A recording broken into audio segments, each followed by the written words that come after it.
Hi guys, welcome back to another FMG question and today I am going to discuss the anatomy of upper limb, so let us begin.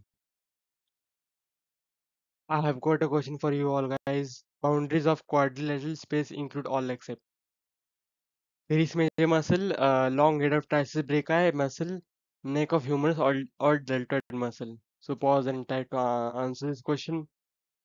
In order to understand the quadrilateral space, we need to first understand the boundaries of the quadrilateral space.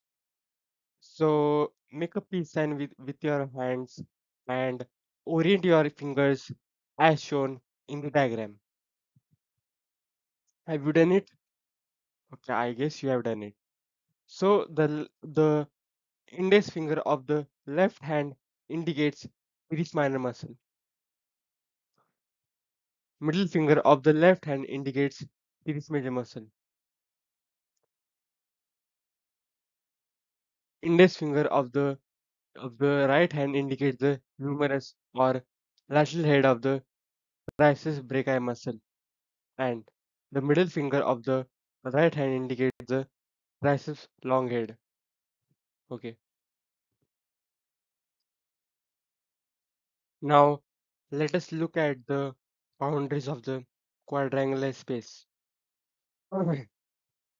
So the superior border of the quadrangular space is formed by the inferior margin of the teres minor muscle. As you can see in this diagram, this is the teres minor muscle. Okay. And the superior border of the quadrangular space it is forming. Okay. Now lateral border of the quadrangular space is formed by the shaft of the by the surgical neck of the humerus. Okay, fine. And the inferior border of the is formed by the superior aspect teres of the teres major muscle. Okay, this is the teres major muscle. Okay, and the middle border of this is formed by the this is the long head of the triceps brachii, and yeah. Okay, now talking about the contents.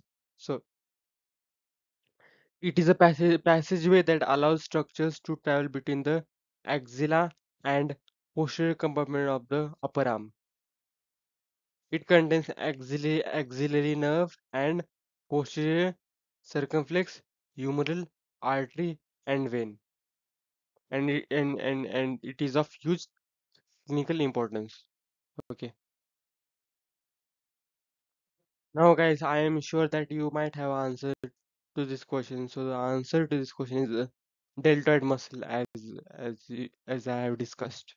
So thank you guys and bye.